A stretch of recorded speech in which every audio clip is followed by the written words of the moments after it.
Best place to start the show tonight is obviously ACC Media Days. ACC Media Days are in full swing this week. Today was Clemson's day. We heard from Dabo Swinney. We heard from Antonio Williams. We heard from Cade Klubnik. We heard from TJ Parker. And we heard from Peter Woods, all representing the Clemson Tigers at ACC Media Days today.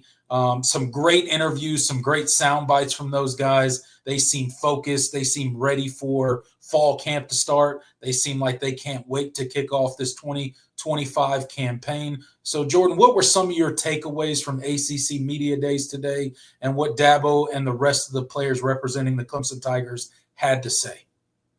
Yeah, I mean, as you know, like it just when you watch Dabo Swinney do an interview, you know he's gonna talk for a good bit. It was interesting to just kind of hear him and hear kind of his thoughts. I mean, we kind of already got some from Clemson's own media day last week, but he really echoed a lot of the things that he was just passionate about. He wasn't even just about the football season. He talked about he spent a lot of time on Paul Journey and kind of the impact it's had and what it means to him and what it means to the program.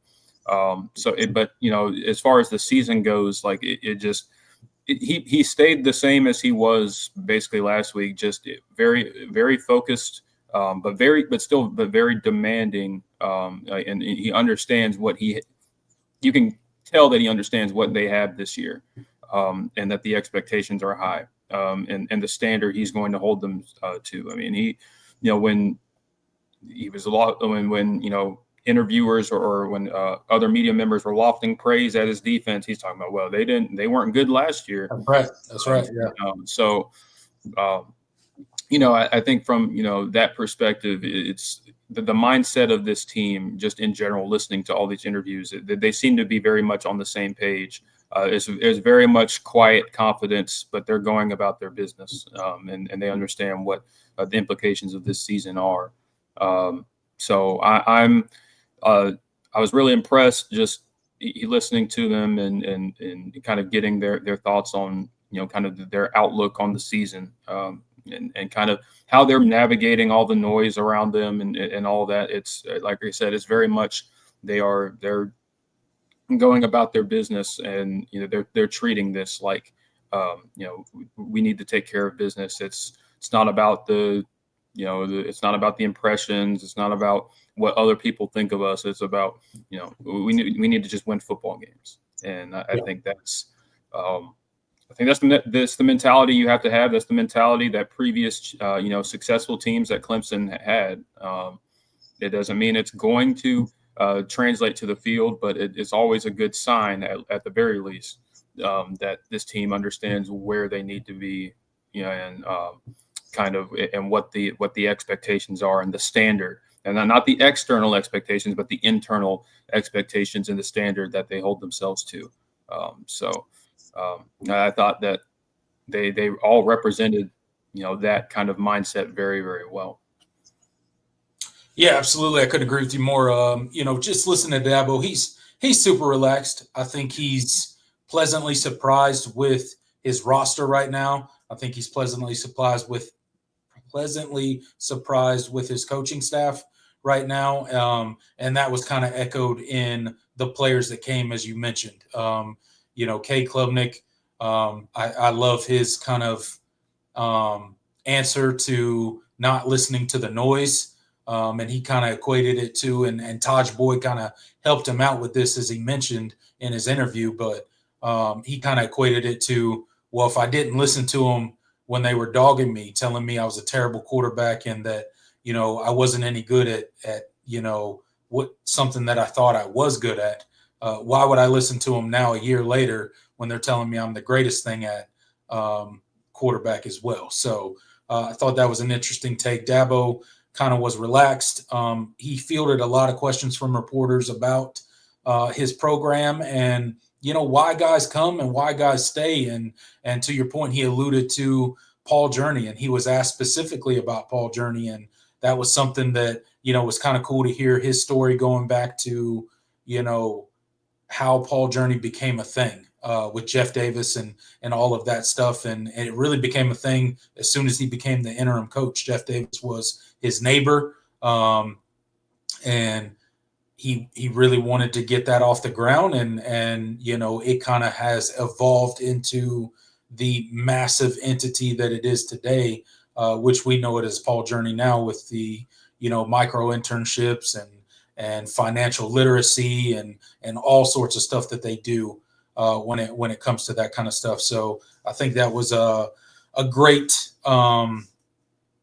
just kind of promo for Clemson, and how they just kind of go about things a little bit of a different way than a lot of universities out there. And that's part of what makes Clemson special. That's part of what makes them successful on the recruiting trail when it comes to not being able to necessarily pay what some of these universities can pay, although we've become competitive.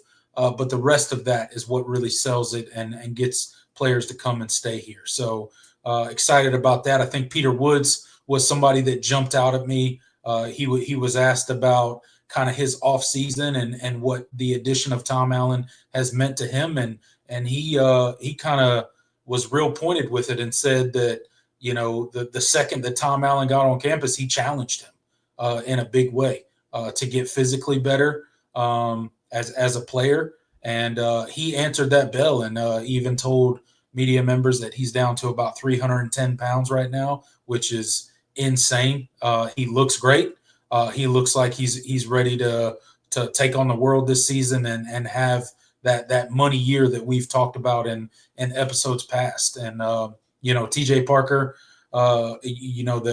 that'll be playing alongside of him. They're very good friends, and hearing him talk about just kind of his methods and where he wants to get better and just his focus on this season is really refreshing. But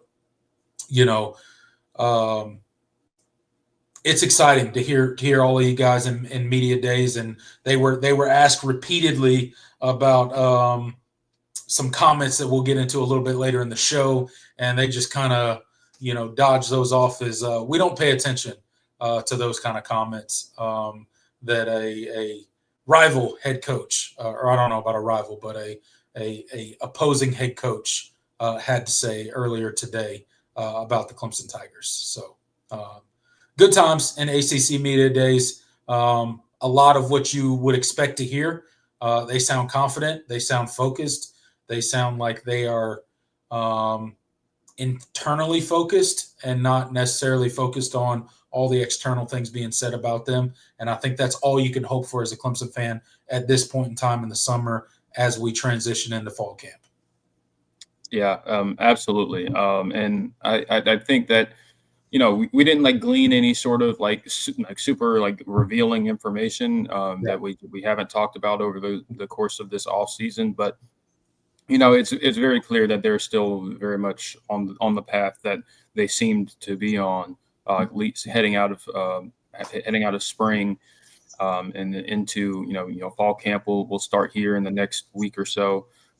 There's going to be a lot that to discuss then, but we're entering that final stretch where this is this games are won at this time of the season. When you get to your off season training and all of that, and then of course fall camp, because there's only so much you can do once the season starts. I mean, you're either ready or you're not, and we're going to find out in week one. And but this team seems focused. They seem about their business. Now it's just about doing it on the field. Yeah, absolutely. It's you got to go produce on the field. Nobody cares how talented you are. Nobody cares how many guys that you returned, how much production you returned from last year, how many juniors or seniors you have, how veteran your team is. Nobody really cares. When the ball is spotted and it's time to play the games, it's about what you produce on the field. So we all know as Clemson fans right now that we have an extremely talented roster that is on paper capable of making a deep run this college football season. But at the end of the day, none of that matters. It only matters what they're able to produce on the field. And like I said before, we will find out in short order what this team is made of, because they hit the ground running week 1, August 30th, against one of the better teams in college football and LSU. And luckily for the Tigers, it's a home game, and it's going to be an insane environment. Yeah, absolutely. I cannot wait for it. I mean, this is the most anticipation I felt for a season opener, at least a home season opener in quite some time. So, you know, the world is going to be watching. It's going to be in prime time, and there's going to be there's no place to hide. I mean, you're going to be challenged physically, and you know, just from a skill standpoint, everything that you need to be able to handle if you're going to win a national championship. I think you're going to see that in LSU. I do think that that team is going to be very good this year. So I am excited. Can't wait, man. I'm going to be there in person to watch it. I'm still. We'll have to discuss kind of how we're going to do like our post game live. Maybe I could probably figure something out, but we'll get to that point when we get there. Yeah, definitely. I'm still trying to find my way to the game. I'm searching tickets, so I may be there as well. We'll see. We'll see if I can make it happen. It's not an environment that I want to pass up. It's kind of one of those games where, you don't get very many of those opportunities, and I think it's going to be a big one. So if I can find a way to be present for it, I'm going to do that. So more to follow on that if I can make it work and find the tickets that are that'll get me there.